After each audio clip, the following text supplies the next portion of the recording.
How to use this book effectively. Thinking Mathematically is a book to be used rather than read, so its value depends on how energetically the reader works through the questions posed throughout the text. Their purpose is to provide recent, vivid experience which will connect with the comments that are made.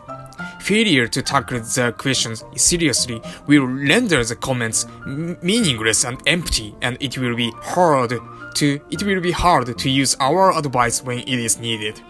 Three kinds of involvement are required: physical, emotional, and intellectual.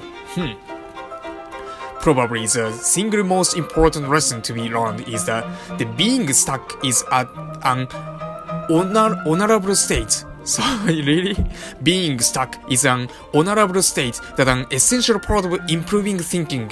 However, to get the most out of the being stuck, it is not enough to think for a few minutes and then read on.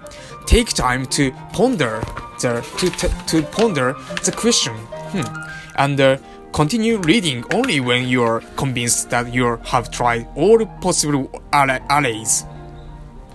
Time taken to ponder the question and to try several approaches is time well spent. Each question is followed by the suggestion under the heading "Stuck" to provide a signpost when progress seems blocked. Because different resolutions follow a different path, some of these suggestions might be mutually contradictory or irrelevant to your approach, so do not exact every suggestion to provide immediate insight.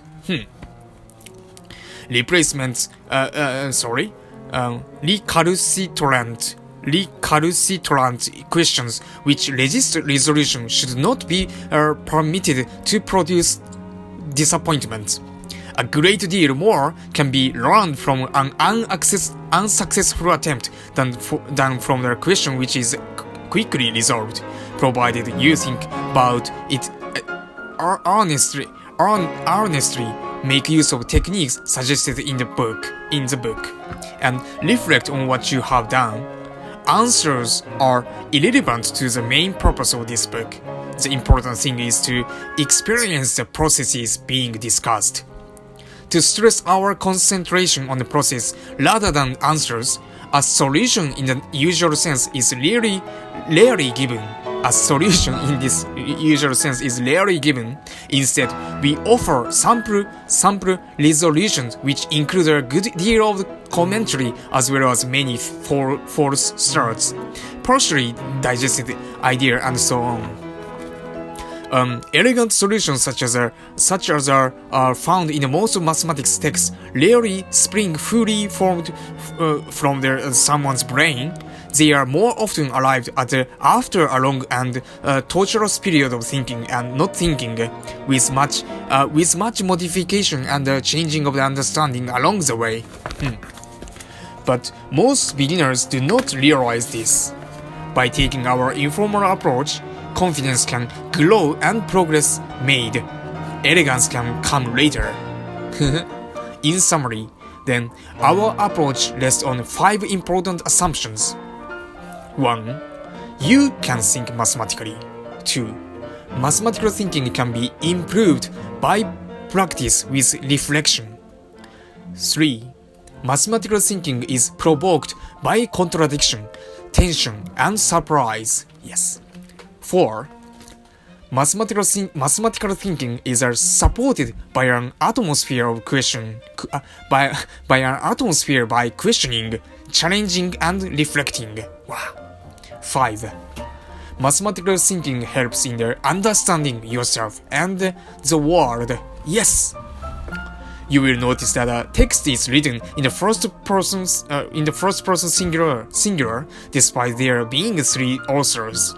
This reflects our way of working, as well as the fusion that has taken place during the writing. This book is addressed to the student as a manual for developing mathematical thinking. It presents only one approach to the task and does not, for example, compare the approaches with the scheme of the earlier writers such as Poya. Yes, George Poya, Hungarian. A biography is provided for the reader who wishes to inspect personally the work which has most strongly influenced us. Yes, thank you, Poirier. George Poirier. We list some of the problems used in this book are original, and many have come from the mathematical grapevine. Wine. We would like to thank the friends and colleagues who have introduced us to these questions, and to thank especially their usually unknown authors for the enjoyment they have given us. We are particularly indebted to George Poirier and J.G. Bennett for their inspiration. Thank you, George Poirier. Graham Reed for the cartoon of P.I.X. who first appeared in the Mathematics, a psychological perspective, Open University Press, 1978. Alan Schoenfeld for stressing the importance of the monitor discussed in the chapter 7. Mike Beetham for help in processing the next on the Cambridge computer. Numerous colleagues, most especially Joy Davis, Susie Groves, Peter Stacy, and Colette Tesse, and a myriad of the students in these 3 countries. We offer the book as a support to future thinking, particularly over Quentin Lydia Mason, Mark Burton, Carol, and Andrew Stacy. Thank you.